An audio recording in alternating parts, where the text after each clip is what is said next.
All right. Live here on Facebook, and we will be on YouTube, Twitter, and Rumble. Uh, got a great show today, and looking forward to it. Can you hear me okay? I didn't even have my headphones on. Let me put my headphones on. So, looking forward to a big show today, and sit back. We've got Darren Bailey. We got Carol Davis. Definitely go out and like our channels on the platforms of social media. We need your support, obviously, to continue this content.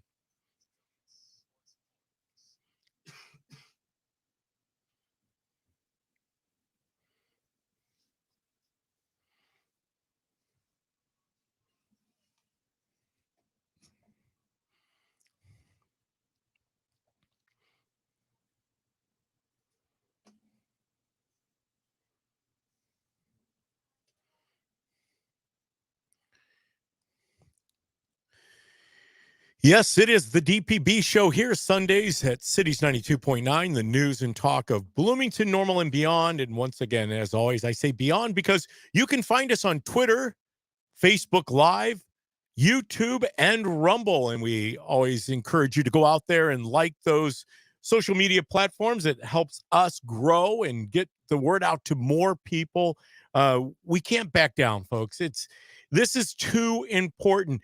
They are going to persecute and hate you if you ask questions, if you challenge the status quo. It's just a fact. They don't like people who aren't willing to go along to get along. And I'm just not talking about Democrats. I'm talking about Republicans too. We are seeing that nationally with Matt Gaetz. I mean, it's not anything new. In order for Speaker McCarthy, Kevin McCarthy, Speaker of the House in Washington, in order for him to get into the position of Speaker, he needed Matt Gaetz and the Freedom Caucus to go along to get to seat him.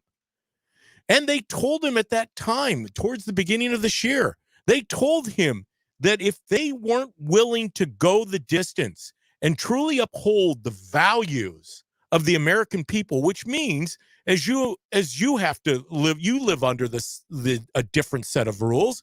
You have to balance your checkbook. You have to pay your bills on time. You can't spend money that you don't have. Well, I mean, you can, right? You can go out and leverage yourself with credit debt, which doesn't really get you ahead of the game. In fact, it sinks you further and further into the abyss of the unknown, which is where we find not only our national government, our state government, and thank God at this time, we're not that way as a county. The state of Illinois is bankrupt. We know that. It's broken. It's not coming back. It's a mere reflection of what's going on the federal level. But once again, if you challenge that, like Darren Bailey did when he challenged the governor on his ability to lock down the state of Illinois, there's consequences to be paid for that. Matt Gaetz, he's looking right now, they're looking to basically expel him just because he is willing to put himself out there and to make a claim that, hey, listen, you are turning down way too many of the line items that need to be addressed. The spending is out of control in Washington, D.C. Now we suddenly see a lot of, because it is approaching another election year. So now we're seeing the flip-flopping again, right? A lot of the Republican reps were willing to go along to get along with the spending in Ukraine, even though we have so many issues here in the United States that need to be addressed. You know, between our veterans, the homeless, the problem at the border, the inflation that we have. We have a plethora of problems, and yet they don't address any of those problems here locally. In fact, they just all they do is kick the can down the road. That's what they do. They they're literally just putting off what eventually our children and grandchildren are going to have to address. In fact, I always say that to my younger colleagues here at Cities 92.9. You know, all of this is going to land on your shoulders someday. You know, as far as myself, in my generation, yeah, we'll probably be able to weather it to some degree. But there is a day of reckoning coming, and we're going to have to address this. And there's a day of reckoning coming too, because as you can tell, it's very favorable amongst those folks who are in power to try to um, eliminate any competition or to silence. In China they call it defacing. So if you're in China and you choose to not agree with the status quo or the government, the Communist Chinese Party, then you are defaced. Well, in essence, that's what they're doing here, right? It's become very popular, as I just said, to eliminate your competition. Uh, Political, espionage kind of is what it really is. It's the undergirding of your political opponents to get them out of the way, to remove them. And we're seeing it at all levels. It just doesn't happen at the federal level. It happens in the state of Illinois. Uh, as you're watching all of these primaries gear up, candidates are out on the streets getting signatures, which are needed. Obviously, that's part of the process of getting on the ballot, is getting the voters, the constituents of your given district, to sign on that they would like to see you on the ballot. That doesn't mean they're voting for you. Signing someone's petition doesn't mean that you're giving them a vote. It means that you're wanting them to be on the ballot. Um, so we're going to see the jockeying, right? And it not only happens during the general elections, it happens during the primaries.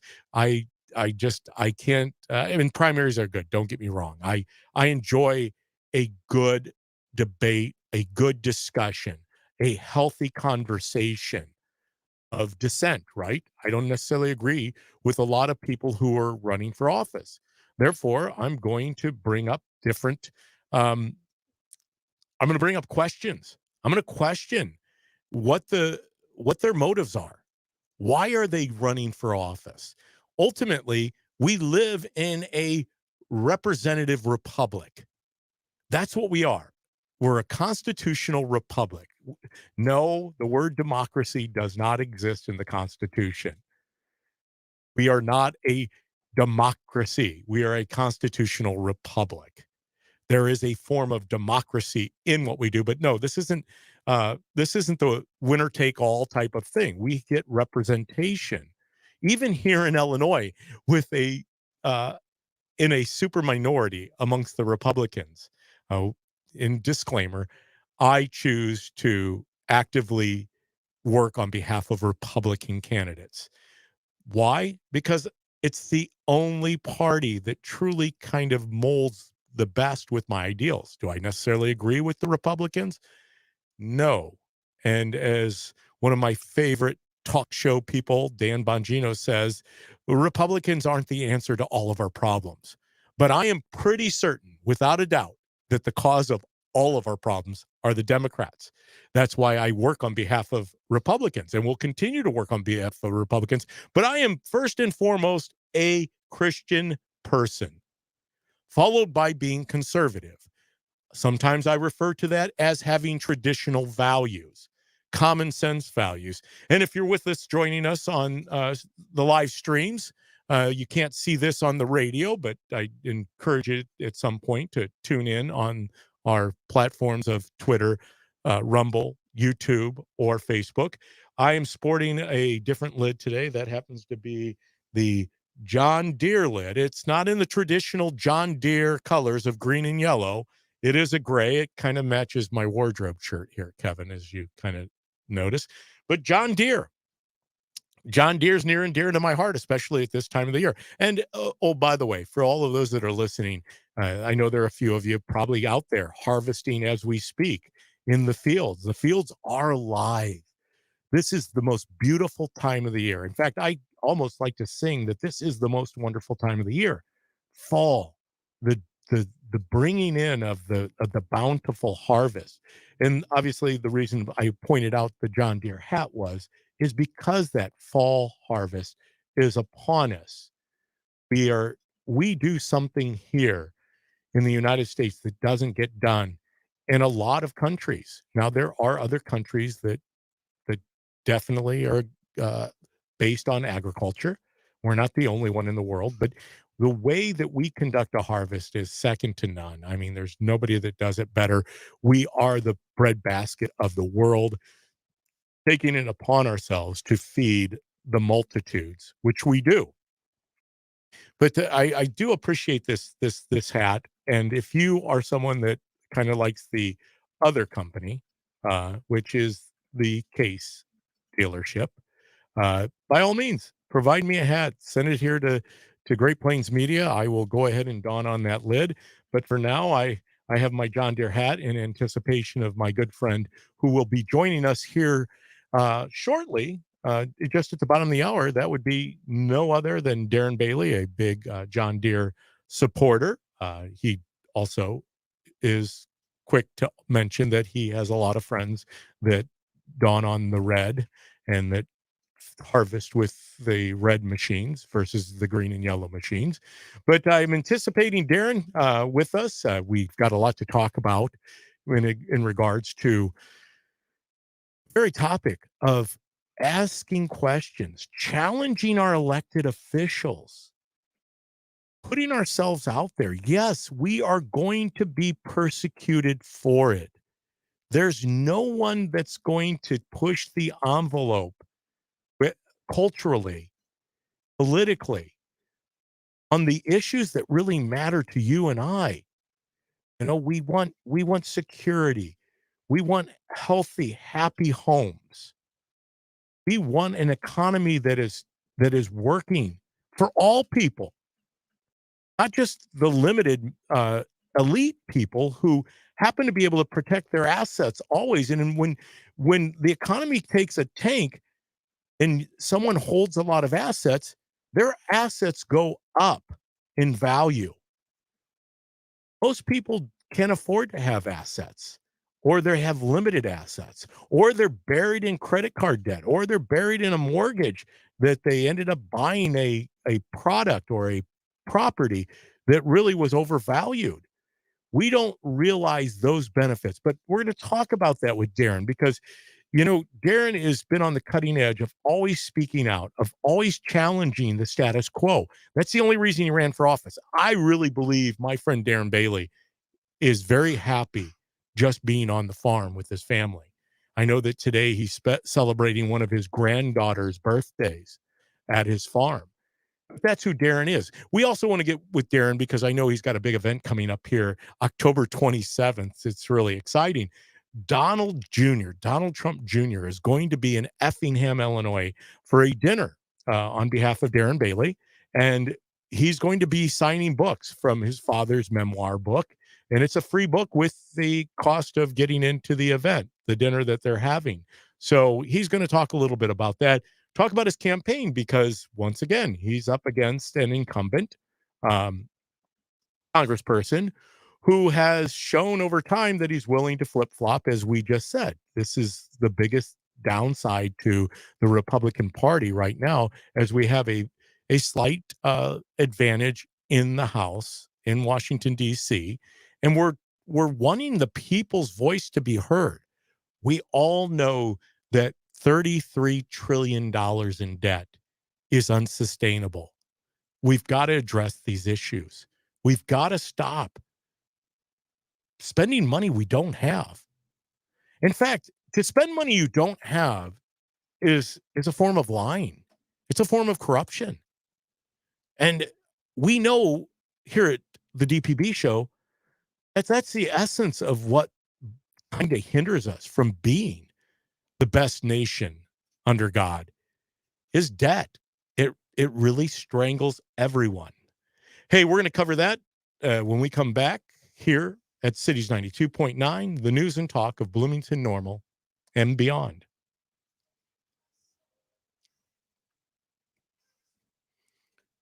There he is.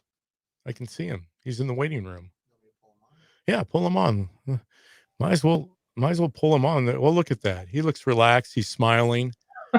Getting ready to go to a birthday party. Kevin's working the buttons, Darren. I think he's got it. Yep. There he got it, because I can hear him. How you doing? Hey, I'm doing great. I know I looked a little shadow. I don't have the best lighting in here, and we can't open up the blinds behind Kevin because because it might create some better light. Oh, there we go. Now you can no, not really. You can kind of see me, Kevin. It created a more of a blue tint. But Darren, I don't know if you can see this hat I'm wearing. Or you're on Facebook Live right now. Okay. We're on a break here. I just kind of gave a tease to you being on the radio talking about not only the Donald Jr. Trump Jr. event, but also your current race and what you're up against. But I Sure. always lead off this time of the year because it is the most wonderful time of the year. It's harvest season, and I have Yes. my John Deere hat on, even though it's not a green John Deere hat. It is a Oh, that's all I got right. to There you it's are. a it's Oh, a it's a yeah. gray John Deere hat because it matches my gray shirt. I'm That's color right. That's coordinated tonight. not a style. So you got it looks a little sunny down there where you're at, Darren. Oh, it's a beautiful day here. So yeah, I get a couple of times of the day, mid morning and the early afternoon when the sun rays just pierce my office here. So it's makes for sometimes a tough video, but it feels good in here. Well, so big birthday for granddaughter today. Yes, Veda Rose turns 10 and got her a set of rollerblades and Grandma Honey fixed the gray stuff from the Beauty and the Beast for everybody has a color code to bring over to the birthday party. So for some reason, I don't know why, but gray was given to us. So Hey, real quick, I know for our audience on social media right now, the event the other night you were able to attend, Dinesh D'Souza's, yes, and he has a new documentary out yes, with there he collaborated with Dan Bongino on called Police State. yeah. And that's kind of a scary topic. I know that. Oh, it looks like we are going to be coming live 10 seconds, so we're going to get prepared for that.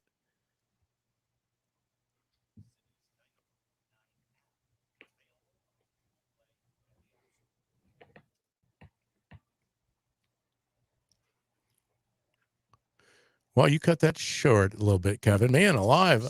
I don't know. It's a short segment, but I kind of like to hear the bump music, especially since, it kind of sets the stage for the day.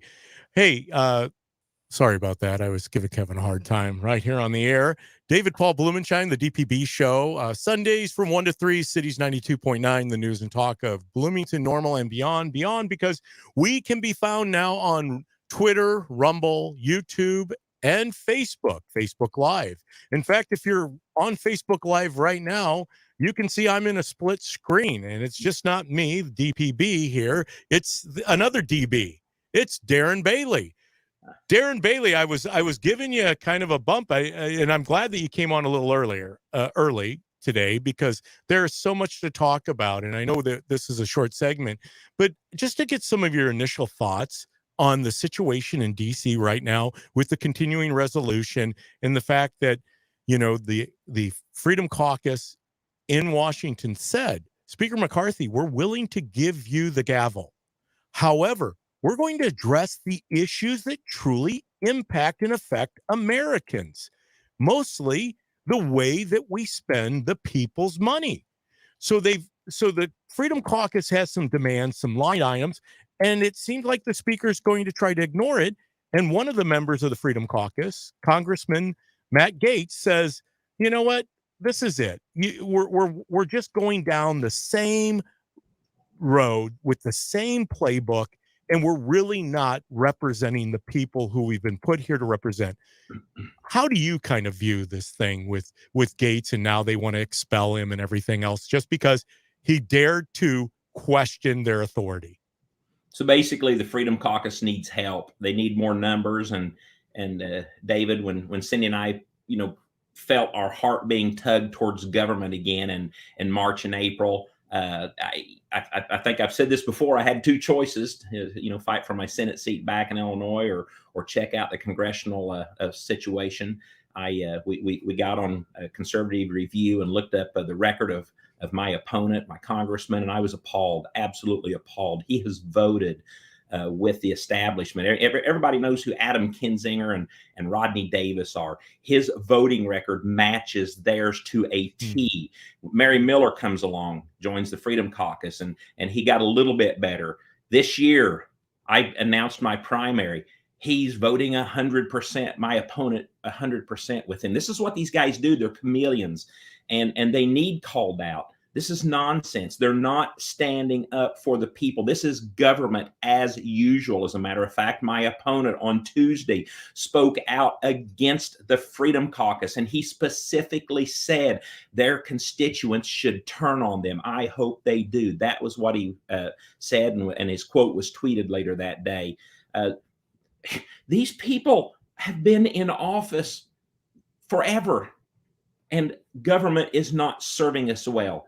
From the current speaker, look at the state out there. It's a disaster. To our congressman who has been in a state representative since 1994 here in Illinois, our state governments are failing, falling apart. Democrats are taking control because Republicans refuse to stand on our values, refuse to stand on our platform, and they cave. They cave so that lobbyists and bureaucrats can fill their coffers, whether they're in Springfield, Chicago, or DC.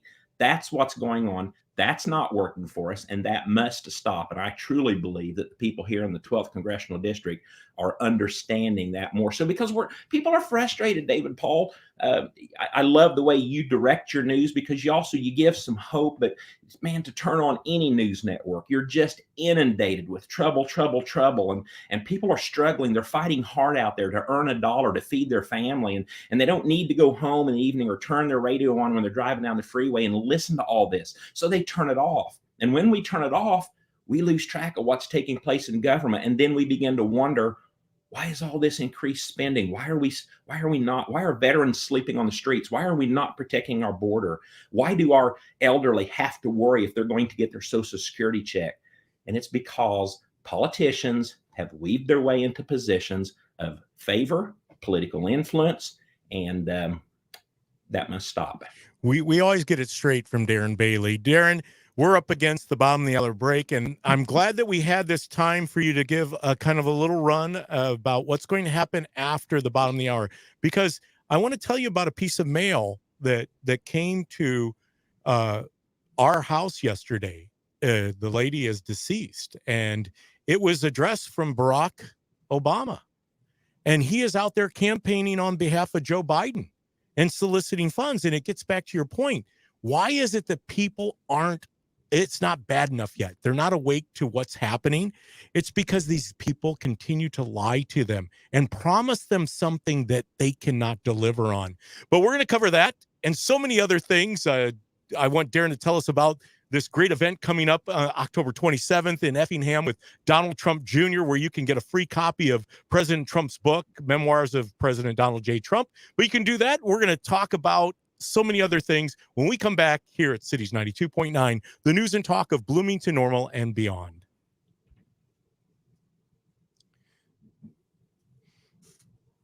Okay, we're back live on Facebook. We appreciate everyone that's tuning in, joining us, and catching this. Darren, once again, thank you as always.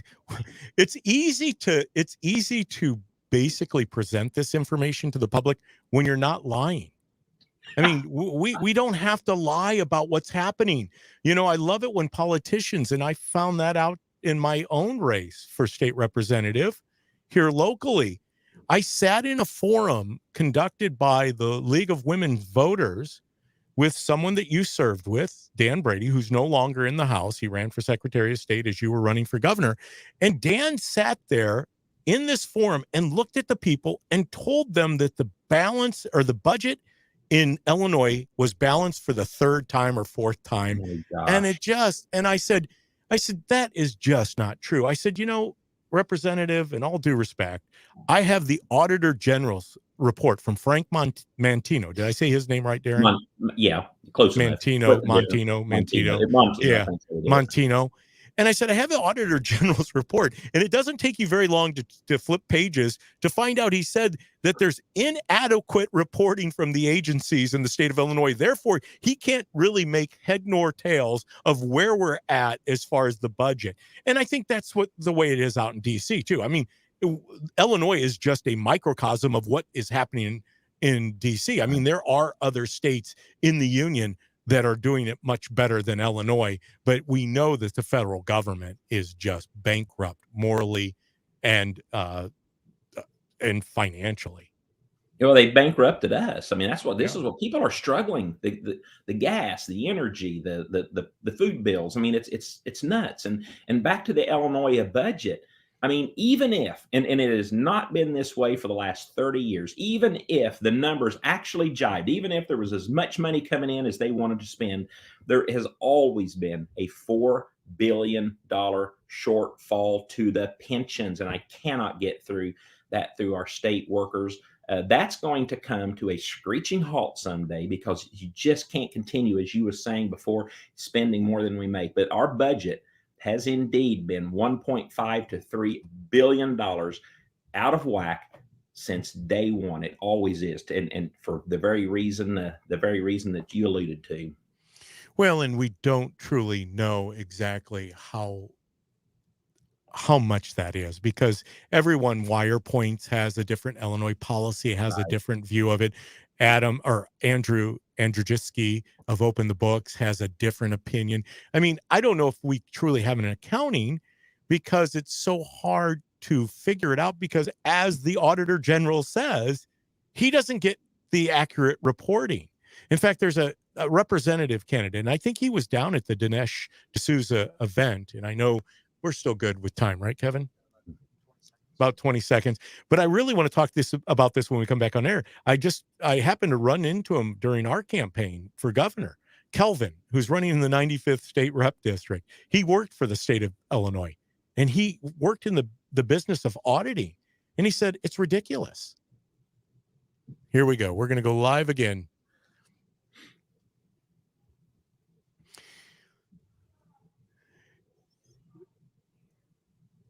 The harvest is plenty and the labors are few. Come with me into the fields. Wow, what a beautiful fall day it is out there. In fact, it's almost reminiscent of summer, trying to hang on. But don't worry, I've seen the extended forecast, and fall is going to be upon us next week. It's going to drop down almost 20 degrees through most of Illinois.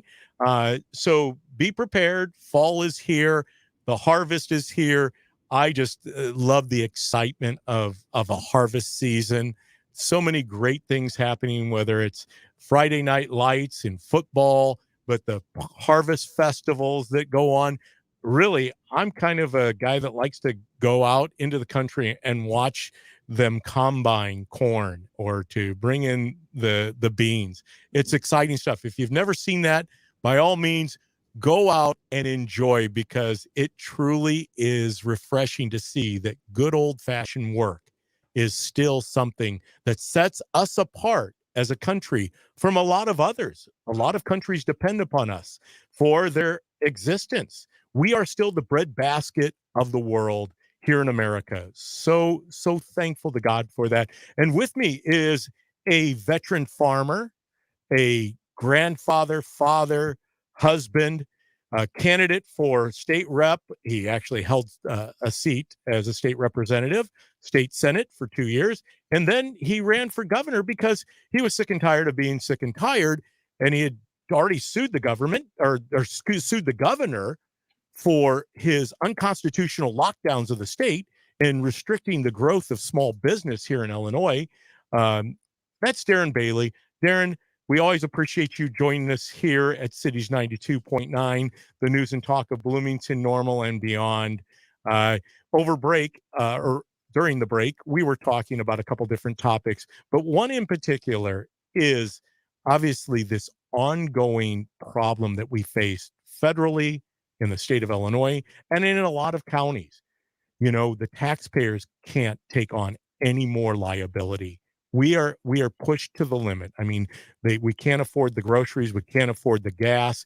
We can't hardly afford to get our kids the what is needed. And that's a responsibility as a parent, as a grandparent, is to take care of our families. And people are struggling to do that.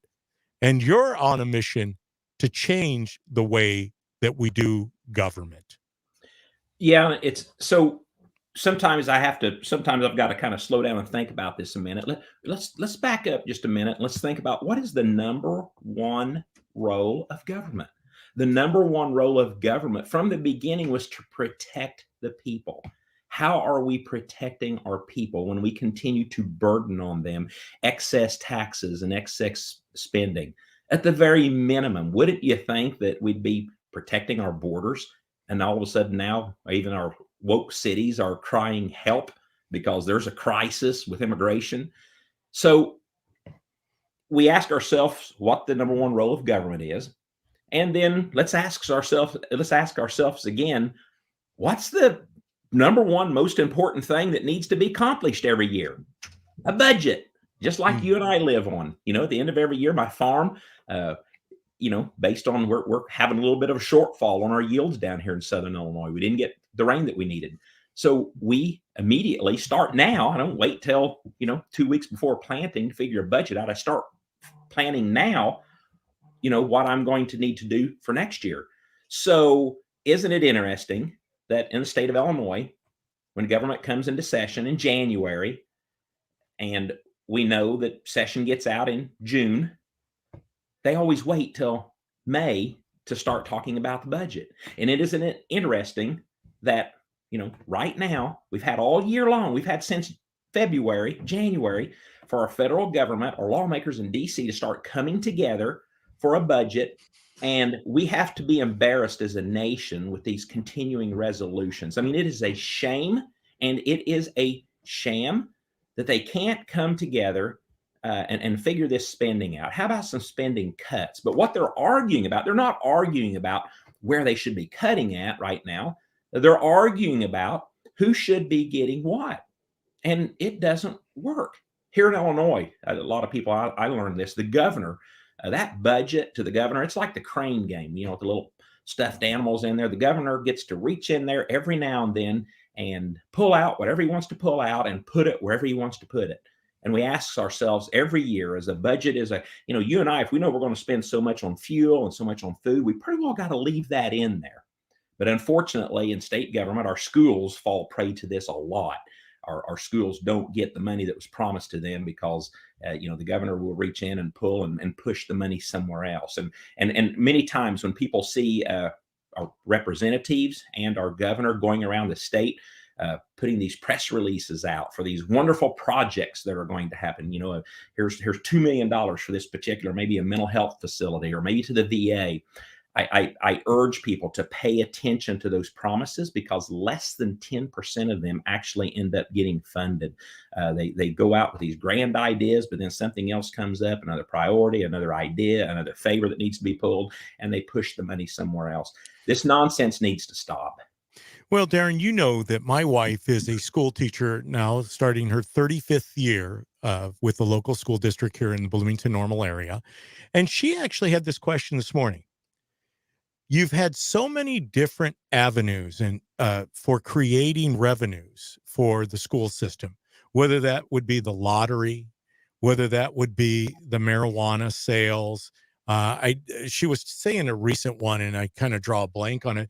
But there's all these programs that are supposed to fund education, and at the end of the day, they never, like you just said, 10% maybe. So I wanted to make sure that I mentioned that because it's the irony is Tanya was just talking about that this morning, that here we in Illinois, we keep hearing them speak of all these wonderful programs that are going to raise additional monies for our children, for the public school system or the government school system.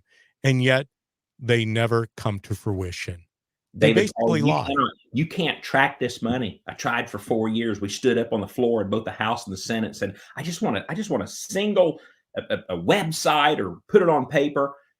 We know how much, we know that whether it's the lottery, the gambling, whatever, whether it's the recreational marijuana, even the gas tax, we know supposedly how much gas we sold, so how much gas is collected. You cannot track this money once it enters into the IRS.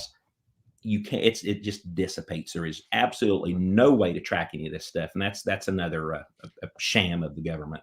Yeah, it's a definite Ponzi scheme. Well, I like to say that it's a shell game because Yeah. ultimately you're constantly guessing. They say that the gas tax goes to fix infrastructure, but we already know that when interest is accruing at the rate that interest accrues on the debt that we have, yes, governments can go in debt with your money. You're supposed to be uh, represented by, whether it's your state rep or your state senator. He's supposed to be in there fighting for your Right. tax dollars, what you've given to the government to take care of the much needed programs, whether that's public education, the state police, our road systems, our bridges. But yet it just is wasted. And it's not only on the state level, right now at the federal level. I mean, the gross abuses, especially, I met a young lady at church this morning. She's from the Ukraine. She tells you about the missile strikes. I feel my heart goes out to the people of Ukraine because they're pawns in a political game. None of the money that we are really sending over to Ukraine goes to the people of Ukraine or to the armies.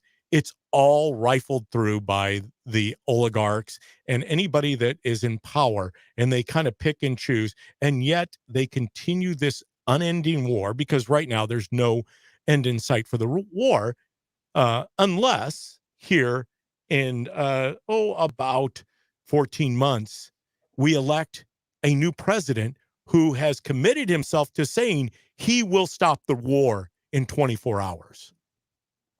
No, that's awesome, and that's how we deal with this. We don't continue to send blank checks. When the invasion took place, we were all on board. Ukraine needs help, but here we are, so far later, so many trillions of dollars in debt, so many lives lost. It's time for the leader of the free nation, the greatest nation on the face of this earth, to intervene, to step in, and to do something.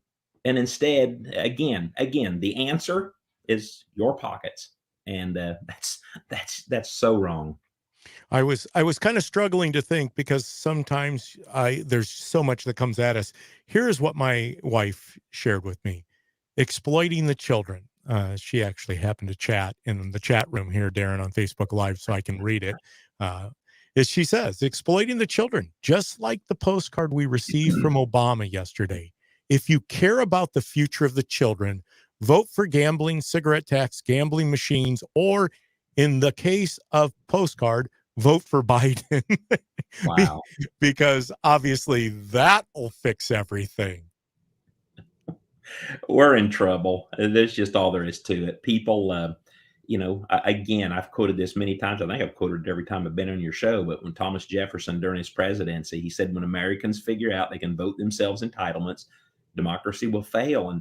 And look at the situation right now. You talked about it earlier about the harvesters ready and the laborers are few. The laborers are few. We need truck drivers. We need help on the farm. Every business I go to, I ask them how they're doing on labor, and they're not good. And they're trying to figure out ways to either downsize or get more efficient. And you go into your Walmart or McDonald's, you've already got that personless kiosk you have to deal with. That's not what built this country. That's not what's going to move this country forward. That's not what's going to sustain this country. People going to work, being happy with their work, making money, building something with their lives. That's what this free nation, this constitutional republic must have. That's what it was built on. And when we lose that, which we are, then we're going to go the way of any other society has. And we have got textbooks full of stories right now today. We've got a country 90 miles off of our coast that we can see exactly how this is working. And God help us. I do not know what the plan is or the desire to send us in that direction is. Well, I know the plan for Darren Bailey. He is running for Congress in the 12th Congressional District, and he needs you. He needs your support. You don't, just because you're not in his district, he's got a big event coming up. He's taking on the establishment. He's taking on Kevin McCarthy and the ilk of the elites in the establishment of Washington, D.C. So you can help Darren by going out to his website. Darren, go ahead and give that. Absolutely. And yes, I will be speaking for all of Illinois. That I will be preparing for the future for someone to be able to run for governor in 2030, 2034 to get this state back under control. I will be your voice in DC, and you know that. And I will tell you that this fundraiser and others have been blocked. The establishment in DC is trying to block them every which way they can. So we're dealing with that. But anyway, on October 27th, Donald Trump Jr. is coming to Effingham. You can go to my website's the same as it's always been, BaileyForIllinois.com, all spelled out. Get on there. The first thing that's going to pop up is this event. Click on it. And when you look at those ticket prices, just realize one thing: every ticket, and there's every couple ticket, you get 2 books. It's Letters to Trump. Look that up. It even sells for $99 on Amazon. It's a $100 book value. Every ticket will receive one of these books, and you'll even have the opportunity for $500 a couple to get your picture taken with Donald Trump Jr., to have your book autographed. And then for those of you that so wish, for $3,300 a person, you'll have 30 minutes with a small group of people at a round table with Donald Trump Jr., hearing some of the daily insights of what's going on with his dad and President Trump and the future. So it's all of our David, Paul, I think you've been to every one of them, but all of our events are fun. They're energetic and uplifting. And uplifting. It's like going to church. It's almost a revival. Let's restore not only Illinois, but let's restore humanity and this country. Darren, you've got a birthday party because family obviously trumps politics every day. Go and enjoy Veda Rose's birthday party and the gray stuff and everything else. We will have you back on because we want to make sure that we get as many people that want to attend that event as possible. Darren Bailey, my friend, obviously somebody that is out there working on behalf of the people. The people's candidate, Darren Bailey. Thank you, Darren. And we look forward to seeing you soon. God bless you. Thank you. And we're going to be back right here at Cities 92.9, the news and talk of Bloomington Normal. After break, then we've got a little segment, and then we're going to have Carol Davis from the Illinois Conservative Union with us to talk about all things in the electoral process and what has come of things. Right after this, here at Cities 92.9.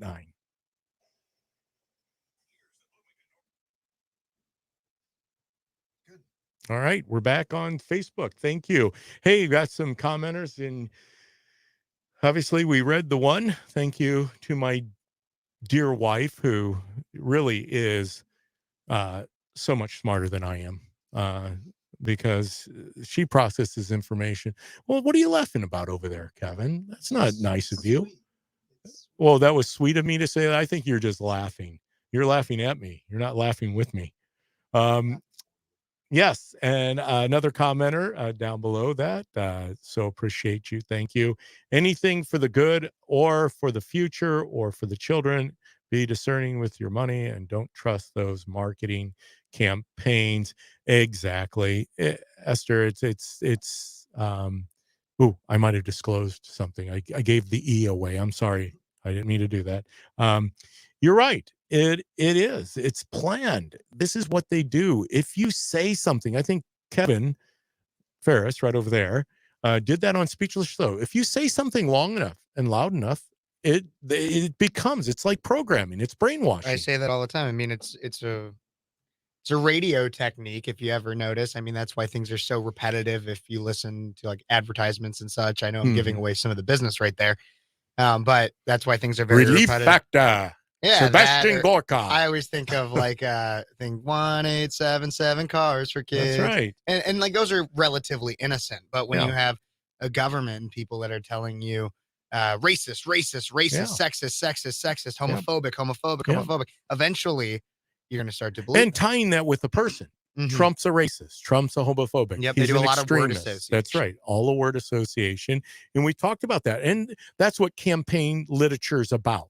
It's trying to discourage you from putting yourself in a better light.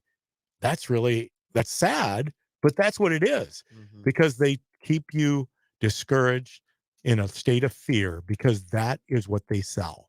That is their commodity, is to put you in a position where you fear everything. I think we're coming back live here. Yep.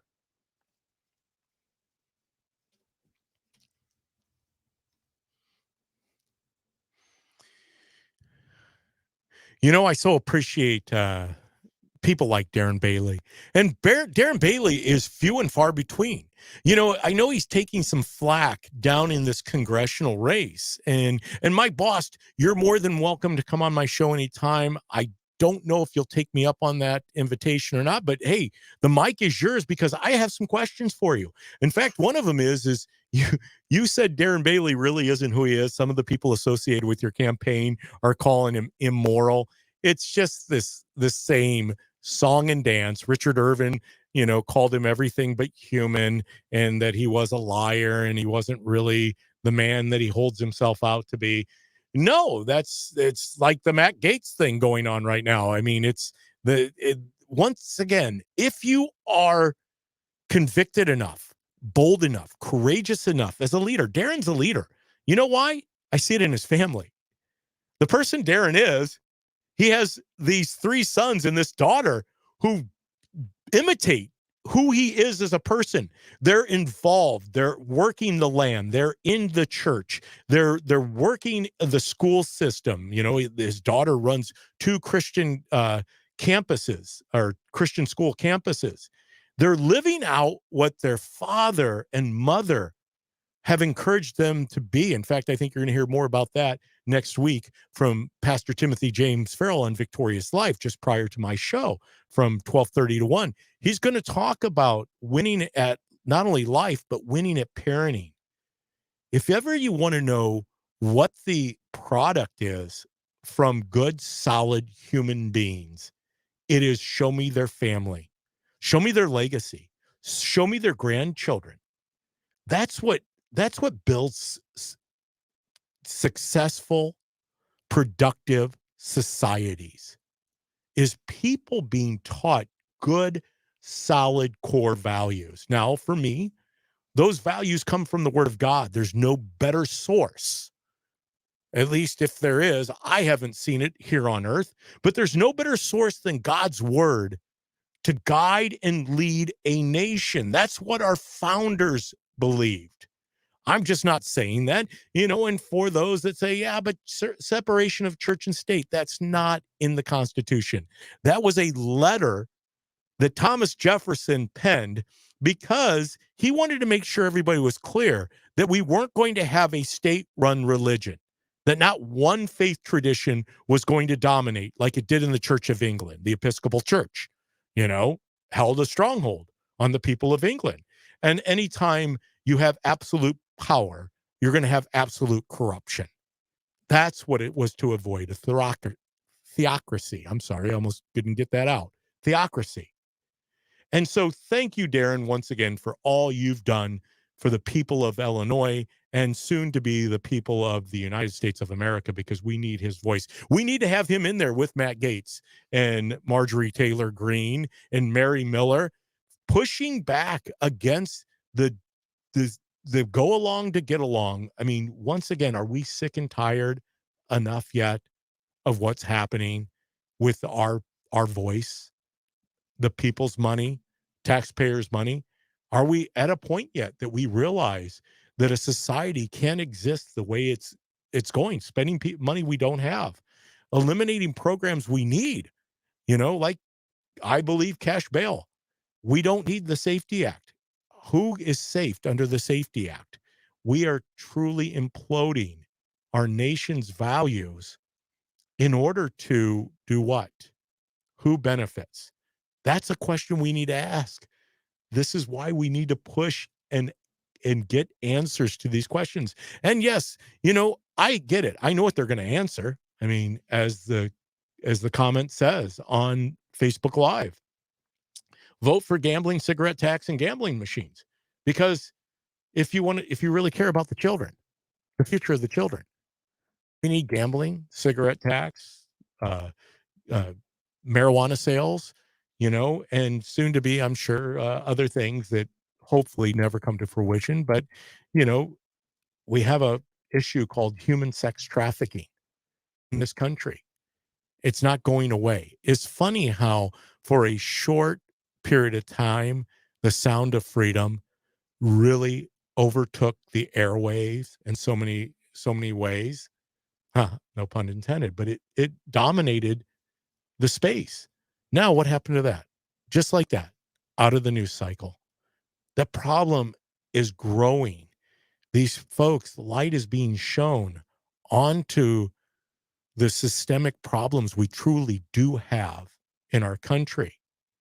And those people that live in the dark, and that's what ignorance is living in the dark.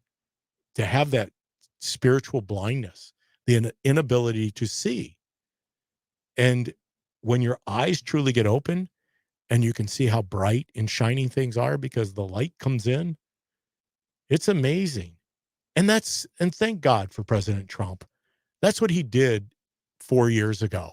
He exposed the deep state. He exposed the establishment. He exposed the go along to get along Republican Party, which is really adamant about not having him in office again in 2024, because they don't want a second term of President Trump, because he pretty much knows he's exposed him for everything. Now it's just a matter of going after him and doing what he said he was going to do to Hillary Clinton, lock her up. I think he's going to lock a lot of people up.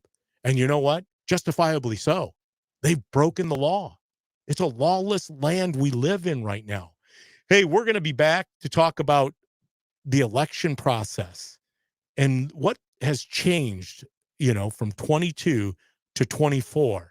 We have the expert from the Illinois Conservative Union, Carol Davis. She's going to be joining us. She's got so many things to talk about. I'm hopeful that we can get it all in the second hour of the DPB show, but always appreciate you. We can't do it without you. Once again, join us over on the social media side of things, but we are going to be back after the top of the hour news. And then we'll get down to business again, because that's what it's about. We're limited.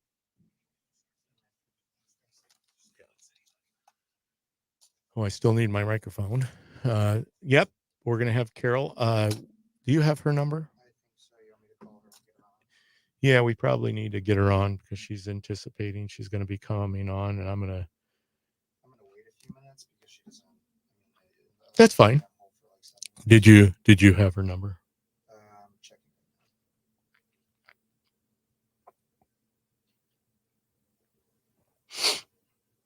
Hold on, we're doing some housekeeping here for one of our upcoming guests. Thank you once again, everyone that's joining us here on the side of the social media. Yes, that's me. I do look like I'm in uniform. I don't know what kind of uniform that is. The gray shirt, but the gray hat. I had to throw this on because it's my John Deere hat. And the harvest is plenty. The laborers are few. If you've tuned into the David Paul Blumenshine show for your very first time, you're hearing that for the very first time. But I say it often when we come upon the harvest season, which we are currently just starting. And boy, I love it. The golden crop that's out there, whether it be beans or wheat or corn, it's just beautiful. So, okay, share contact with Kevin. I can do this. Yeah, and she doesn't want to have the link because she says it causes a problem with bandwidth in her house. So, and I understand that. Okay. Oh, good. See, look, you're prepared, Kevin. We're getting better every day, whether we take 2 steps back or not. Let me go back to, she had a list of things. I just want to get this crossed. Okay, left-wing narrative being crafted, election equipment, ERIC, the Electronic Registration Information Center, fiscal responsibility with taxpayer dollars. I love it. Carol's got some topics. I think we can get all those in. 4 items. Well, I'm going to let her have it. She's going to have she's going to have the microphone. All right.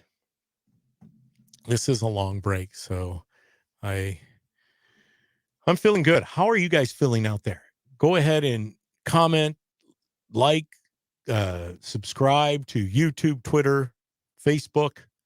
I guess you don't subscribe to Facebook. You do kind of. Do you subscribe to Facebook? You just like the page. It is like it. And YouTube, Twitter, Facebook, and Rumble. Don't forget. That's the David Paul Blumenshine Show. Until I build a bigger audience, you might have to search me at the David Paul Blumenshine Show.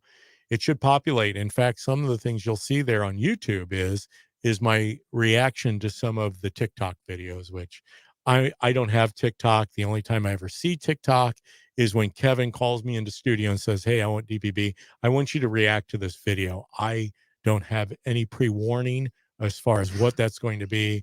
And what he shows me definitely secures in my mind that I will never have TikTok on my phone. I don't have that kind of time. That drives me crazy. The world news drives me batty as it is. But don't let your heart be troubled. I've gone to prepare a place, as the Bible tells us. You know, Christ was very adamant about that. I don't believe he lies. Christ has yet to be proven a liar. Everything that he said has come to fruition. So I believe wholeheartedly, you know, there's nothing that Joe Biden has said has come to fruition. However, he'll tell you that it's come to fruition, which is amazing because people continue to believe. And all I can say is get out of the darkness, carry a candle, go into the light, you know, from the movie Poltergeist. Go into the light, Emily Ann, because where you were at is not good. It's not healthy. It's not in your best interest. And it's so sad to see how many people have been caught up in this whirlwind because it is destructive. You know, I just mentioned Darren Bailey was on the line with us and on the show. And we were talking about Dinesh D'Souza, and he's recently come out with a new documentary. The guy's got documentary after documentary. I mean, I can't even keep up with it anymore, but he puts out some of the best content in his documentary. And this latest one is the police state. And they're going to address all these issues that you're seeing with school board office, or I should say school board meetings, where parents are being arrested and accosted for standing up and just exercising their First Amendment rights.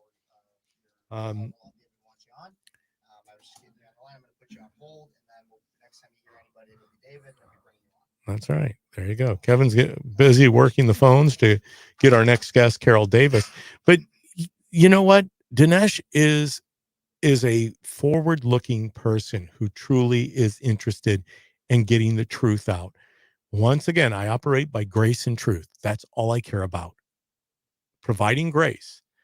I already know that my Savior lives. He's sitting on his throne. He will overcome the world one day.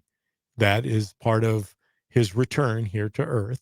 And I look forward to that day. Come, Lord Jesus, come. But until then, I am the hands and the feet and the voice and the eyes and the ears of my Lord and Savior, Jesus Christ. So I'm not going to back down. In the mortal words of Tom Petty, I won't back down. If you stand me up at the gates of hell, I won't back down. And I hope that you won't back down. I know you're not going to back down. Because if you're listening to the content here, except for those that obviously come here for entertainment purposes because they're done listening to the Washington Post or National Public, NPR, National Public Radio. But for those of you that are like-minded, by all means, don't you back down. Stand up. Ask the questions. And when you get the answers and you know they're not necessarily correct, ask another question and another question. You know one of the things that drives liberals crazy? Asking questions. Yeah, that's right. You heard it. I said it in my best imitation of Mark Levin. That's right. You heard me. That's what I said. You know, don't stop asking questions. Question every question and question every answer. I don't care what the topic is. They have proven themselves that we cannot trust them. I don't care who it is. In fact, I will go as far as saying, I don't want you to trust me either. by all means, I'm just a guy who ran for public office a few times, and without disclosing too much, because we don't have the time, because that's another show, and you can go back and listen to it on the recordings that I've had in the past. There's 3 years of content now of the DPB show, but don't believe me. I have opinions. I don't always get it right. In fact, obviously, I didn't win those elections, but thank God I didn't win, because I wouldn't have this amazing platform called Cities 92.9, the news and talk of Bloomington Normal and beyond. We are at Rumble, YouTube, Twitter, and on Facebook Live right now. In fact, speaking of being on air with me, I have the person who has weathered, when you talk about perseverance and weathering the storms of life and not being willing to surrender and to take the arrows, this lady has taken more arrows than any person I have encountered in the state of Illinois. That would be my friend Carol Davis of the Illinois Conservative Union. Carol, thank you for joining us today on the DPB show. Thank you so much, David. Yes, and you and I both know some of those arrows are coming from friendly fire, aren't they? Yeah, well, Darren, I just had Darren Bailey on, and I know you had an opportunity to see him, because we talked a little bit about the Dinesh D'Souza Yes. Meeting the other night down in Effingham, where he made an appearance down there. And I think he was promoting his new documentary, Police State. Yes, phenomenal work. He has done so much. And so, yeah, of course, we've been very big fans of Dinesh, because he's really been on the election integrity stuff. And I'm not sure if you've touched on it, but of course, we know recently the election authorities in Central Illinois had a couple of press conferences, working to restore public confidence, in the election process. And that is so critical. And I want to commend them for doing that. And I also want to let them know, hopefully we can share this with those local election authorities. Share this podcast, folks, with your local election authority, and remind them that, they are, yes, there are friends, their neighbors running those elections, but there are people with their own agendas that are trying to create an adversarial relationship between those who run our elections and those of us who pay for them and participate in them. So citizen taxpayers have a right to hold all their public servants accountable, whether it's in the area of public education, public works, public safety, and of course in election administration. So always, though, this accountability that we have for public servants must be conducted in a professional, civilized manner, but election authorities should acknowledge the fact that they only control parts of the election process and infrastructure.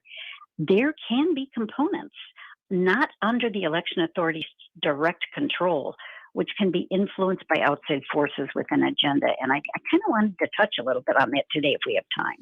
Carol, like I told Kevin before you came on the air, I know you've got 4 topics that you want to address today, and I am going to let you step through them one by one, because they are interwoven, and it is critical to the taxpayer that they understand, as Darren said, it's our money. Government doesn't exist. In fact, they are there for us. We're not there for them. So please, I don't want to take away, because I have designated the full hour.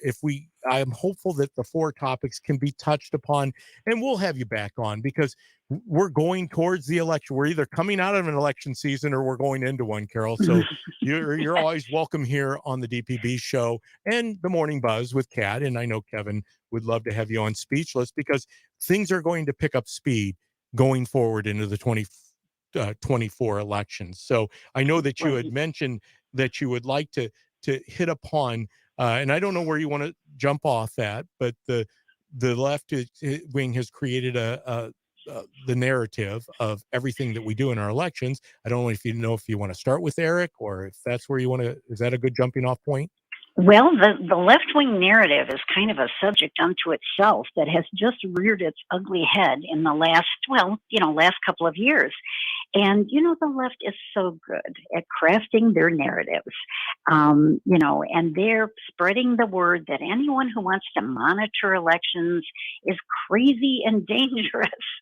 So here I am, this little granny from Carroll Stream, and, I am crazy and dangerous. And of course, Rick Pearson on the Chicago Trib likes to refer to me every time he mentions me as the election denier. So that's another one they throw in there. But, we as a society, as a civilized society, as Americans who care about our country first and foremost, we cannot let the left allow us to buy into this false narrative. The words misinformation. And unfortunately, I saw that in the press release from our wonderful county clerks. Misinformation, disinformation, and even more radically, domestic terrorists. Those are being pushed out into the public. The left would have us believe that attacks on election workers are rampant, but the facts do not prove this out. And so, we have to keep in mind, too, that unbeknownst to the election clerks, because they don't have time to vet every single, who's behind the curtain with their vendors, who's behind the curtain with the conferences that they're attending. Many of the professional conferences that our election authorities attend are hosted by left-wing influenced organizations. And then all of the quote unquote experts who are guest speakers are left leaning with an agenda. And don't take my word for it. The research has proven that out. If people want to go to capitalresearch.org or influencewatch.org, and hold on. I'm going to get Kevin to tape those in real quick on the screen. Mm-hmm. So we have them in our chat. Great. Can you give it to us one more time, Carol? Yes. Capital Watch, and that's with an A, Capital Watch. And .org, I think, .org, right? Let's see. Oh, I'm sorry. Yeah, it's capitalresearch.org. I'm sorry, Kevin and David. Oh, no, he said good. He's typing away. Research.org. And then the second one is influencewatch.org. And this gives a great segue, because if you're just joining us here at Cities 92.9, the news and talk of Bloomington, Normal, and beyond, Kevin's put up the different websites where you can go out and validate Carol Davis from the Illinois Conservative Union. She is she's who I go to when it deals with anything elections. It doesn't take anything away from my county clerk. As Carol just said, there's no way that 102 county clerks, or actually it's 108, right? No, 100. It's at 106 election authorities. 106 election authorities don't have the resources and the time and all the people to manage what they have. I mean, I can't even begin to understand when you look at the data that's coming at us. And I know Carol's going to do a little bit more with the Electronic Registration Information Center that's supposed to oversee our voter rolls, which obviously I'll let her tell the story. But it's Carol Davis. And Carol is the expert when it comes to elections, not only here in Illinois, but she is associated with other experts throughout our country who care about one thing, and that's making sure that we run elections that are above board, fair and free, where the public doesn't have to be concerned. And Carol, I did like what you said about the fact that they're doing these different conferences in order to do away with the misinformation or the disinformation. And really, you're just asking questions.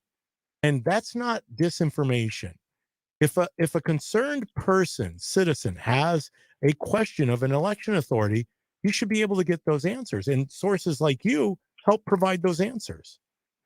And we try very carefully to vet information before we share it. And I would hope that everyone out there who is an honest election advocate don't just wildly share anything that's based on rumor, hearsay, and innuendo. Always, always do your research. And we've got a national working group every week called the Citizens Research group and that vets all of these rumors and all these organizations and digs down and finds the truth. So, it's the old story. If you come in and you give one bad piece of information, it totally disqualifies you from being, listened to on subsequent things. Because if people find out they've been fooled once, they're not going to get fooled twice. So that's what we can do on our side. We're in this together. We pay for this infrastructure. We participate in the elections, and our election authorities are public servants. I love the phrase public servants. I like to use that instead of elected officials, David, because people need to be reminded they serve the public. So interesting, Carol, because the thing is, you just commented as we're going along with this discussion, and this is true because we're realizing that persecution is happening right amongst us against so many different entities, whether that's parents at school board meetings, whether that's people who are just wanting to know the information, how the electoral process works. Do we have the most efficient, most effective, the fairest election process? And one of our commenters on the city's Facebook chat says, asking questions is now criminal and you must obey the party in charge blindly.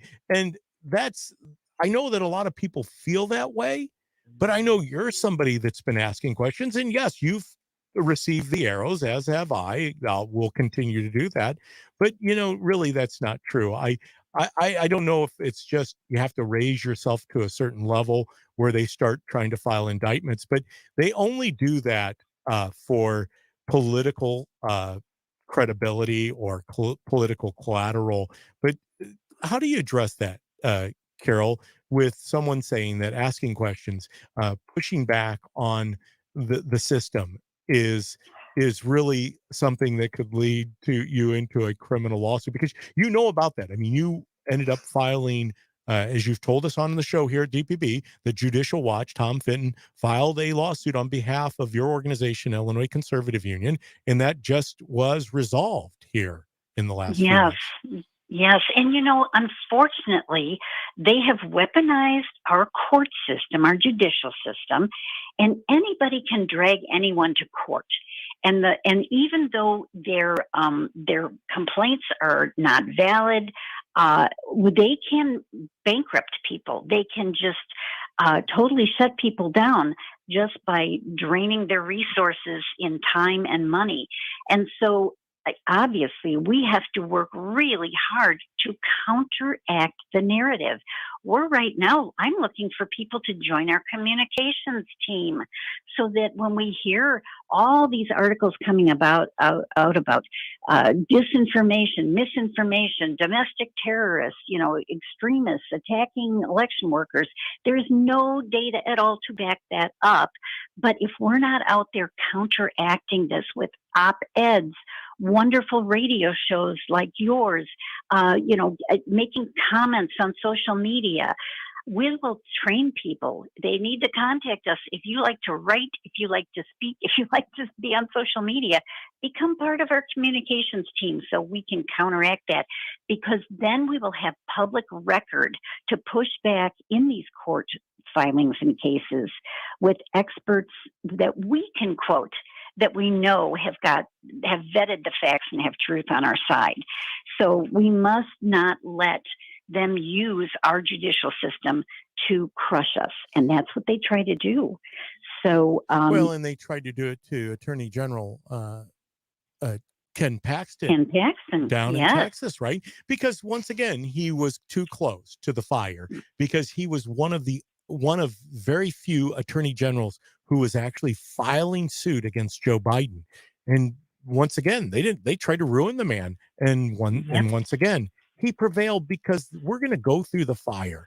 Hey, music is playing. That means my bump music is telling me it's time to give our sponsors an opportunity to tell you about them. Carol, I want to keep you on because I know we've got Eric to talk about. We've got other topics to address. I want to hear more about where things are going to be at with Judicial Watch's lawsuit. I had my own experience down in Springfield when I was down there and saw that the Illinois State Board of Elections is definitely concerned about what you guys brought against them, because they're scrambling, and just all the data. I mean, it's overwhelming at times, but it doesn't have to be. We can take it piece by piece. Carol, will you stay with us? Absolutely. Thank you. All right. Well, we'll be back right here at Cities 92.9, the news and talk of Bloomington Normal and beyond, right after our sponsors break.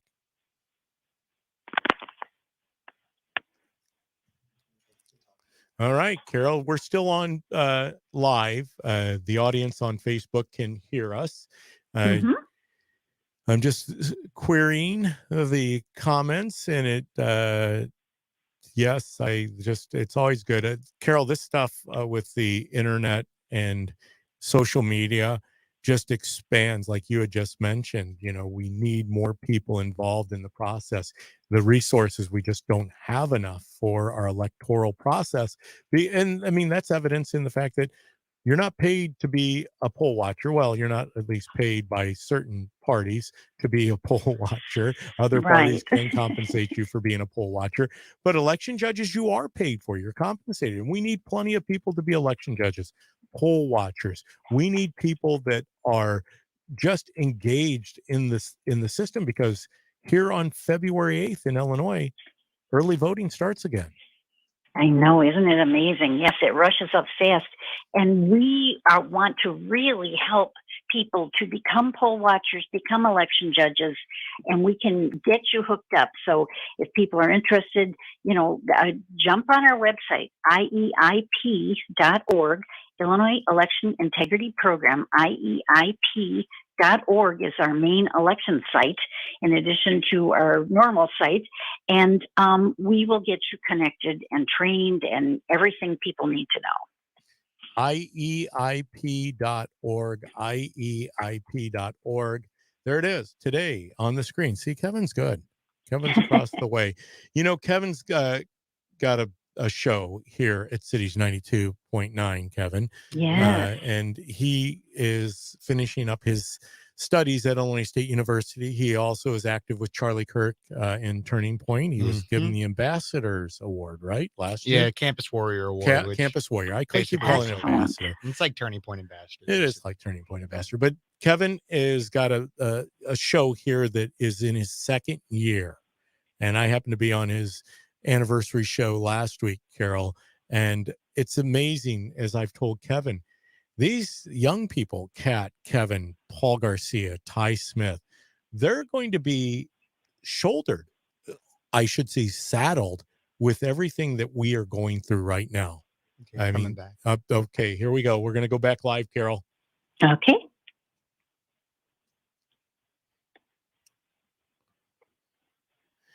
If you weren't with us, well, hold on, because she has got a lot of knowledge to share with us here at Cities 92.9, the news and talk of Bloomington Normal and beyond. And that is Carol Davis of the Illinois Conservative Union. If you did miss the first portion of this, by all means, go back, whether that is at Rumble, YouTube, Twitter, Facebook Live. You can always catch the content, because we want to make sure that we're bringing you something that you're not usually going to hear. In fact, I was sharing earlier in the show that we received a postcard at my house. Of course, it was for the former resident, who is deceased now. She lived to be 90-something years of age, and she must have voted at some time for the Democrat Party. And they sent a postcard out from President Barack Obama. And he wanted to say, if you care about the future of your children, vote for gambling, cigarette tax, gambling machines, or in case of the postcard, vote for Biden. So it never stops. And as much as we know, there are two different sides of the story. And that's what Carol Davis from the Illinois Conservative Union is sharing, is that it's okay to question the process. It's okay to push back. It's okay to call people out. If you see something, as the law enforcement says, say something. Well, You have an opportunity to do that by becoming a poll watcher, an election judge, helping a candidate. I mean, candidates right now need so much help, whether it's circulating petitions to get on the ballot, whether it's just orchestrating their campaigns and campaigns across the board. Because once again, as Carol just so eloquently pointed out, the left is weaponized on trying to infiltrate the entire electoral process. They're the ones who do the symposiums. They're the ones who are behind most of the voting apparatuses that are out there, the methodologies. They dominate the space. In fact, I know that we want to get to talking about ERIC, which is a program that was in, I think, was it 33 states at one time? I know that's dropped significantly, Carol, because so many states have dropped out. Correct. Well, it was 31 states at its peak. And quickly, before we touch on Eric, let me just touch on the election equipment. Jan Shaw, our vice chair, and she's got a little team that she's worked with over the years. And I know the clerks, they believe that the election equipment, that it's all certified, and a good portion of it is. But here's some information that the election authorities need to know. Yes, the Illinois State Board of Elections, the website contains a downloadable file that lists the certified equipment and what equipment each county has. And that includes your in-precinct scanners, those tabulators, then your central count scanner tabulator, then your Americans with Disability Act devices. Those are all certified through the State Board of Elections. However, it does not cover manufacture, product, software, or software versions for the voter registration list management systems. Who's running those? Who's behind those? Are they accurate? Are they trustworthy? The e-poll books. Many counties now, instead of using the paper poll pads where you've got one voter on each piece of paper and you're matching signatures, there's e-poll books that are, of course, connected to the cloud. And so there's equipment that's specifically to handle large volumes of vote by mail by a company named Rundeck.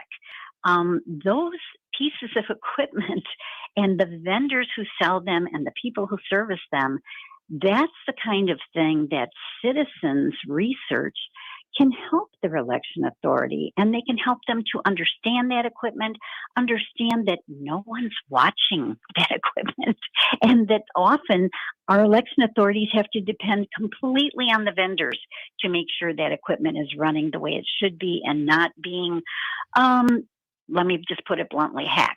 Yeah. So, yeah, and then we go on with the online registration, the automatic voter registration, and then we come to ERIC. So, yes. Well, I want to cover ERIC, and I also want to cover this program that's been put out on a national level called Bank the Vote, and some of the things that we can do as voters to prepare for the upcoming election season. But the music's playing again, Carol, and you're going to stay with us, right, through the break. Yes, this bottom of the hour break is a little longer because we cover some other things, and but I know you're going to be on the other side. You're going to be definitely at Facebook with us. We're going to continue the conversation there. But we will be back here with Carol Davis on the air talking about all things. And I know a lot of this seems so overwhelming, but don't worry. We have websites where you can go and get informed, because knowledge is power. Don't live in the dark. Don't be ignorant. Become educated. We'll be right back after this here at Cities 92.9, the news and talk of Bloomington Normal. Wow. That came in hot with Kevin. Kevin was advertising. He was going to go on to sorry, I don't know. I want to make sure I appreciate your time, Carol. I was going to keep you through the next long segment where you can kind of go over ERIC and then I'm available. And Thank then you kind so of much. recap some of these things. And ultimately, I think, we're definitely out ahead of it by talking about this sooner. Especially, well, yes, and Eric, we definitely want to touch on that, but we also want to touch on the fiscal part of not having clean voter rolls. Yes. That's an eye opener for people. Yeah, I know that you pointed that out. I'm interested into hearing that again because I've heard you speak about that before, and I want to make It sure that can cost us taxpayers a lot of money to have messy voter rolls. yeah, and that's the fiscal responsibility with taxpayer dollars. And, Hmm. obviously we know that it's a crapshoot in Springfield and also at the federal level that the misappropriation of monies everywhere. But, Mm. that happens throughout the system, whether it's in education, whether it's in the voting, whether it's in transportation, no matter what it is. So, hey, did you get an opportunity to meet Calvin Coburn? I think I said his name right.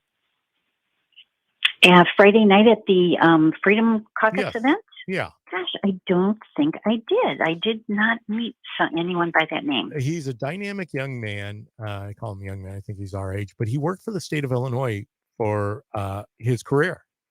Now he's running for the state rep seat of the 95th district in Sangamon County, and he is committed to pulling the veil out from what he learned in he was an auditor, and he said you will Mm. not believe the waste and the monies and just basically the cover up of everything in Springfield. Uh, Somebody said, well, if he's going to come out and disclose that information, he probably has he better be prepared that he's going to, end up in maybe a criminal prosecution. I Mm. said, I think if I'm not mistaken, he is one of the officers of Gun Saves Lives. So Mm. he is very equipped to take care of himself. He's adamant, but the fascinating thing is his precinct or his district, state rep district, is a predominantly minority community. And he came out the other day on the phone and told me, he said, David Paul, you will not believe it. The black people here in Sangamon County have had enough. And it's because of people like Kelvin who are out there on the streets telling people, guys, this isn't what you believe it is. They do not represent your best interest. And so it's fascinating to hear his insights to the many years that he spent in state government on that side of the ledger, actually And we watching. should be so thankful for folks like him, because it's heartbreaking to see how the left has taken such advantage of some communities, and yeah. Thank goodness to hear many of them are realizing that. Yeah, and it's just education. Like I said, it's I guess we're coming back on air here.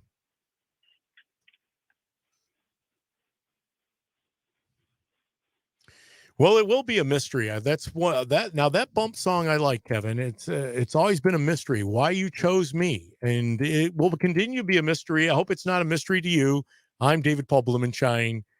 This is the DPB show, Sundays from 1 to 3 at Cities 92.9, the news and talk of Bloomington Normal and beyond. I say beyond because we are on social media platforms of Rumble, Twitter, YouTube, and Facebook. In fact, right now, Facebook Live, if you're able to get over there, you can join us there. We do have a text line still. I know that the advent of social media kind of takes us a little bit further, but we still are on the radio. So 309-451-9299, 309-451-9299 is the text line. The studio line is occupied, so don't try calling on that line because you're just going to get a busy signal, because we have Carol Davis. She is with the Illinois Conservative Union. She is by far one of the best voices for us, the people of Illinois, we the people, when it comes to all things election integrity. She has been working at this for over 10 years. And probably at times, Carol, you thought you were taking one step forward and 20 steps back. Oh, that is for sure. And sadly, but sad to say this, but the 2020 election was both a curse and a blessing, because it woke so many more people up when we had been out there for years trying to draw people's attention to the integrity of our elections. But now so many people are so much more well informed. And we're here to help them get even more well-informed and more active, because you know what? One person can't do it all, David, but each of us can do a little piece, and together we can make a mighty difference. So that's like our motto to run by. And getting prepared, because yours truly, I mean, there's no secrets here at Cities 92.9, the news and talk of Bloomington Normal. Everyone that listens to the DPB show and to Cap Peterson, the morning show, and Kevin, they know that we are an activist station. Why? Why did we choose to go in that direction?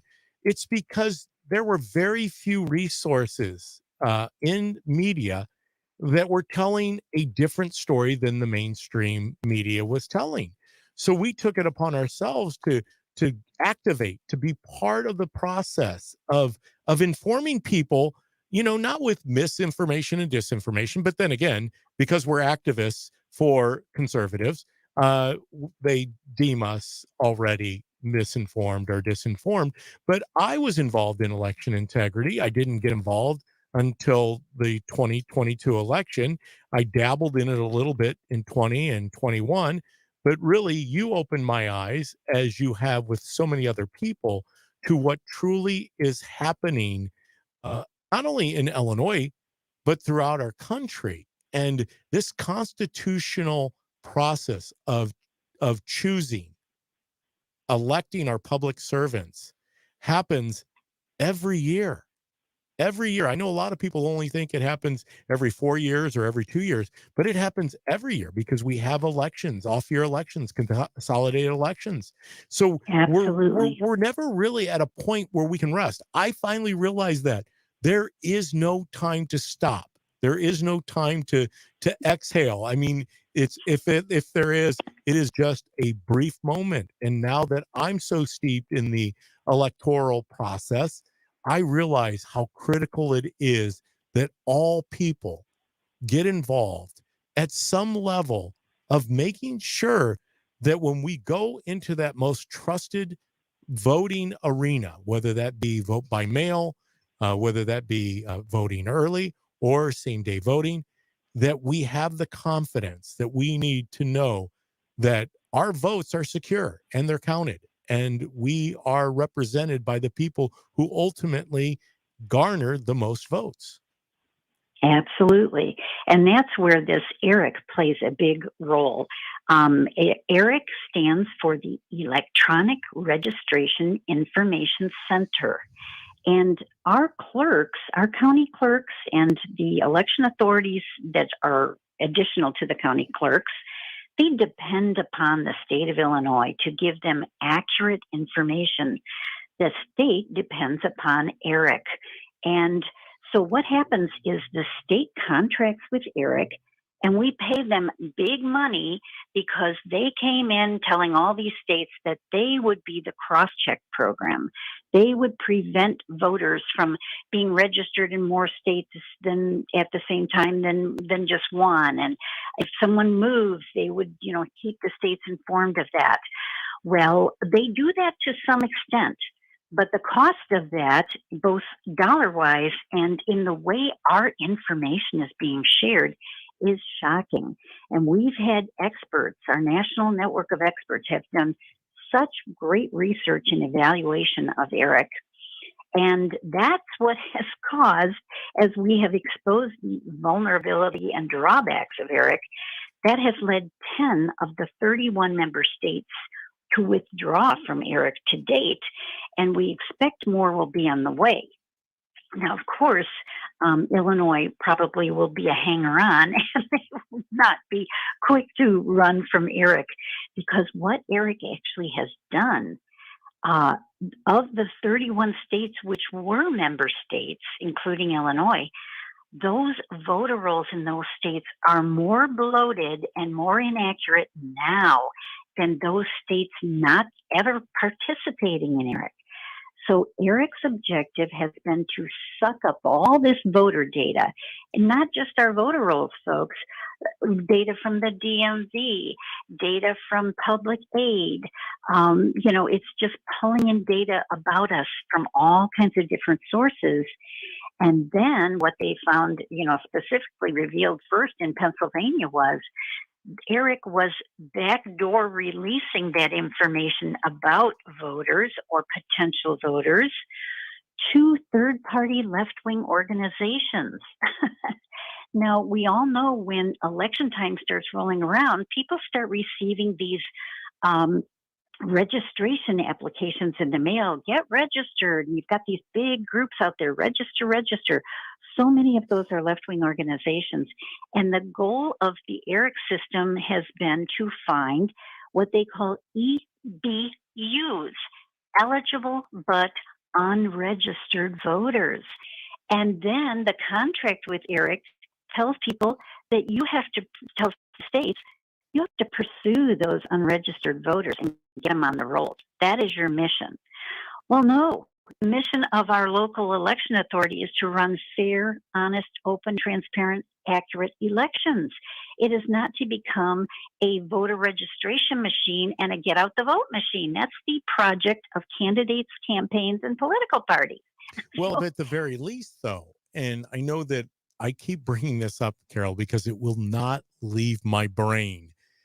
For 4 consecutive cycles here in Illinois, the Republican Party was not able in statewide elections to cross the threshold of 1.8 million votes. In fact, in 2014, Pat Quinn had 1.6 million, 80 plus thousand votes. And within one gubernatorial race from 2014 to 2018, the Democrats ended up turning out almost 800,000, closer to 900,000 more votes for J.B. Pritzker in 2018 than Pat Quinn had in 2014. But yet what held consistent was going from Bill Brady in 2010 all the way to Darren Bailey in 2022. The Republican Party managed 1.7 million votes with, depending, I know there are a lot of people out there quabbling about the fact that, well, Secretary of State candidate Dan Brady ended up with 20,000 more votes than Darren Bailey. And I said, but did he break 1.8 million? In fact, as a conservative person, I would like to see the Republican Party move over the threshold of 2 million, because ultimately, until that happens, we're not going to be competitive enough to ever win a statewide race. But I guess tying that into what you were saying, it seems like if these left-leaning groups are the ones who are so concerned about turning out the vote, making sure that people aren't disenfranchised by the voting process, then why does it seem like in Illinois, and I'm not saying it is, it just seems like it, right? That it benefits Democrats more than it does the Republican Party. Well, and here's something that we can, suspect, and we're still gathering data and facts, but you consider this: if the ERIC system contracts with the state, and basically part of their contractual obligation with that state is the state is to pursue people who are eligible to vote but unregistered, they have chosen not to register to vote, David, which means they have chosen probably never to request a ballot, but the left wants them on the rolls. Why would they want eligible but unregistered? You know what we call them? Eligible but unlikely voters. Unlikely voters. That means they are unlikely ever to want to vote themselves. So what does getting them on the rolls create?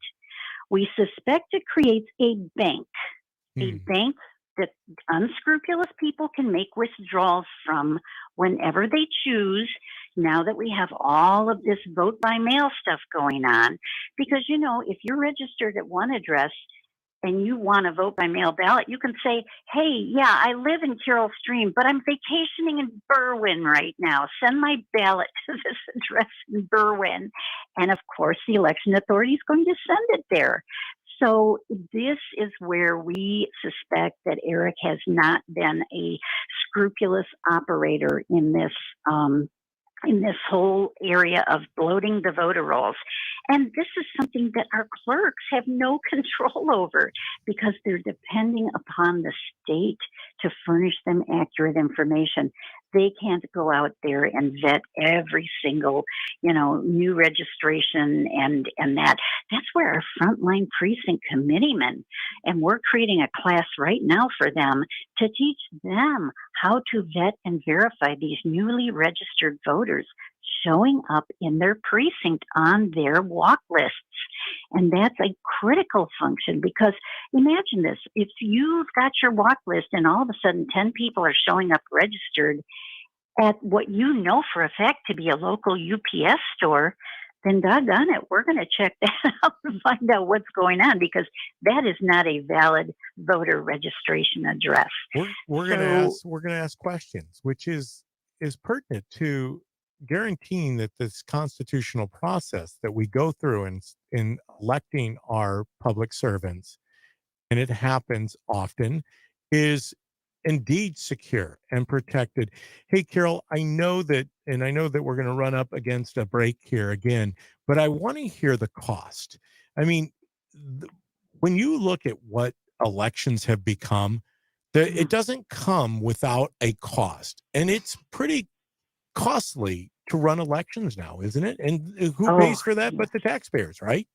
Absolutely. And in fact, I was searching for an up-to-date analysis, and the only one that I could find is actually several years ago. I believe it dates back to 2010 when they came up that the cost for your local election authority to maintain a voter on your local rolls per election. This isn't just per voter. This is for every election. Because remember, they're doing mandated mailings to every single voter on the rolls. When things change, when polling places change and districts are, redistricted. It cost back years ago an average of $10 per voter per election. Wow. So then you've got to, have all these unlikely or ineligible or inactive or moved or deceased voters on the rolls, and you're paying $10 a pop to get them, covered every election. That cost is borne by we, the citizens, the taxpayers. We're not only paying for all the equipment, all the services, the salaries for the election workers, but we're paying to keep people who shouldn't be on the rolls. And so that's where we all together, our clerks, our election officials, our citizens, our taxpayer watchdogs, we all have a big financial interest in keeping our voter rolls clean and keeping, the election authorities, our public servants accountable to all of us.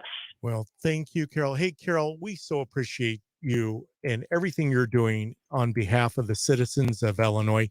Tell our audience where and how they can get in touch with you again and how they can get involved.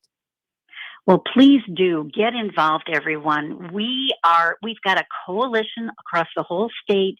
We are working well with great organizations that you all know about, Illinois Family Action. The Illinois GOP has hired a full-time election integrity guy that we're working with, CJ Parker, and he's great. So please reach us at IEIP.org, Illinois Election Integrity Program, short for IEIP.org.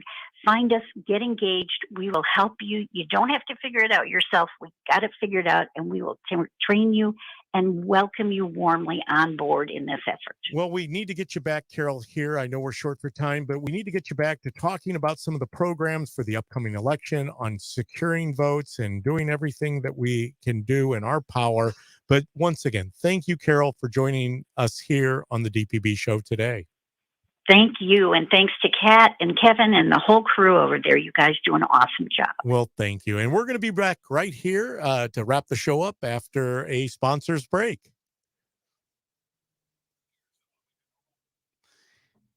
Thank you, Carol.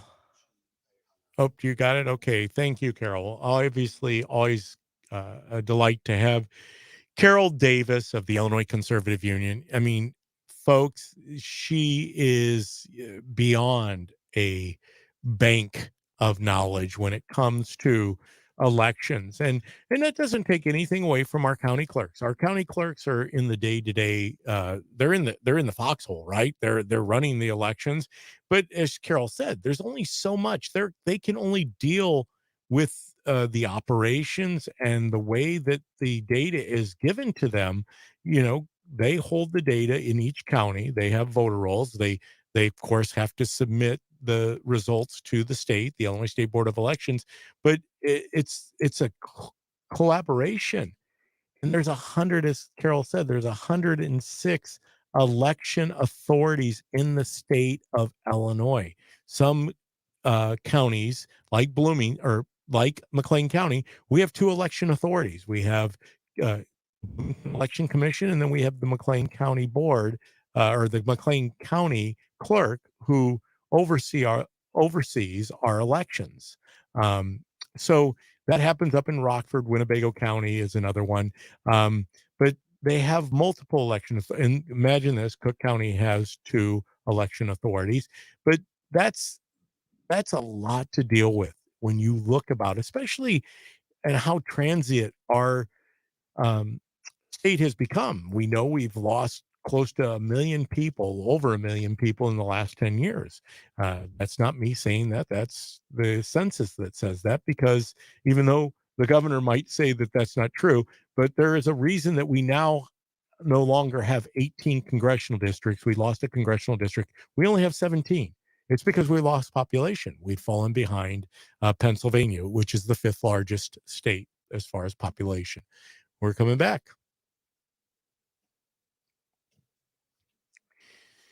Yeah, that segment ran a little bit over, and I know we're up against the end of the show. Once again, thank you for tuning in to the DPB show here Sundays from 1 to 3. Kev Ferris is up next. I'm going to give him an opportunity to give you kind of the highlights, a teaser of what you can expect for the next 2 hours after we leave the airway, or I should say I leave the airway. Talking to myself like I'm in the third person there, Kevin.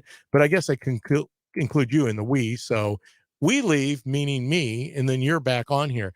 Kevin, what are you going to cover on your show today? Man, I got a lot planned for the government shut. Oop, I'm not on the air. There I was going to say, Kevin, I can hear you, but the audience probably can't. Yeah, nope, I got it. So there's no we in that. It was only me hearing you.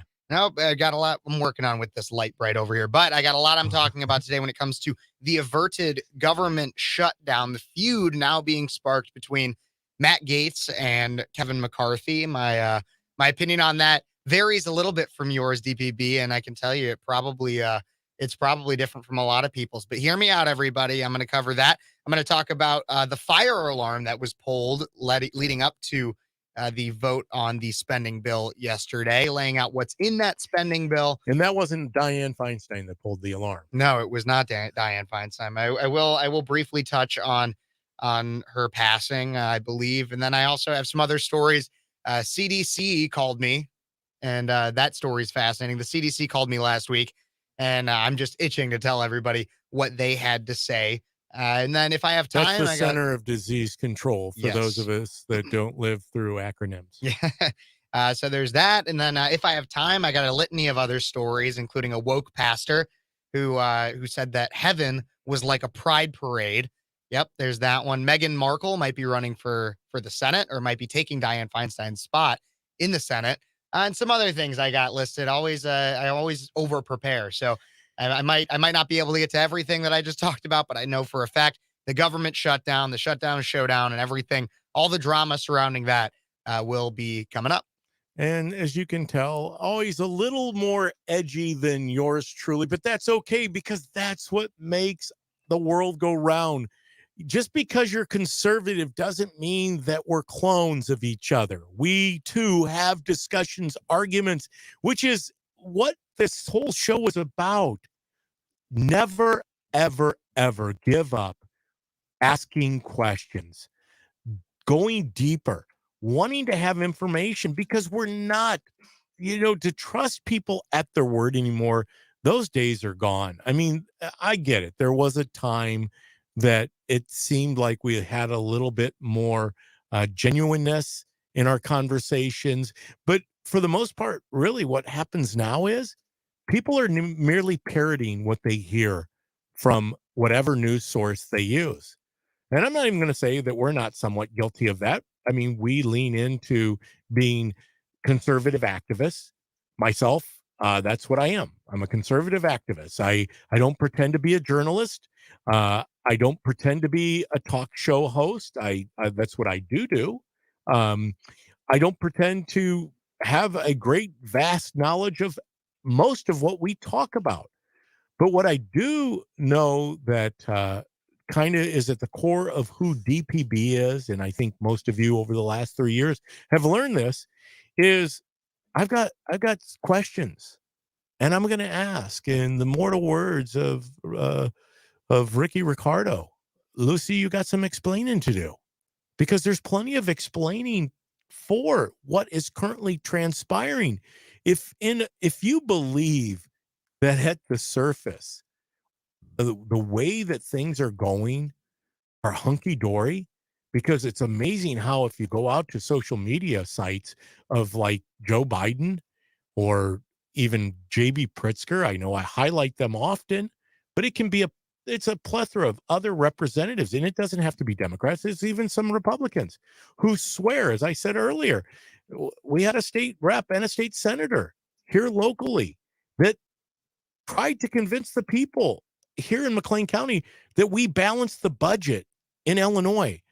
That there is nothing further from the truth. And it's not even, it can't even be documented by the powers to be. The auditor general doesn't even give us a passing grade when it comes to balancing the budget. And Lord knows we don't have a firm knowledge of where any of this money is, as Darren Bailey said. It's always good to get Darren because once again, he lived it. He lived and breathed what happens in Springfield. And it, like he says, often, it disgusts me. It's embarrassing that these people continue to lie about what's going on. Hey, that's going to do it for me today. Obviously, once again, I can't do it here at Cities 92.9 in the DPB show without you. So appreciate you joining us. So much more to talk about, but never forget that we win. That Christ is on his throne. What happens here on earth, it pales to what's going to happen beyond. If you want to focus on something this week, focus on God, focus on your family, focus on others. It keeps it simple that way. Hey, I will be back next week. Well, no, wait. Forewarning. I'm going to do a great program with Kat Peterson, tape it for next week, but we will have a show live the following week. Hey, until then, I wish you peace. Shalom. We'll be back soon.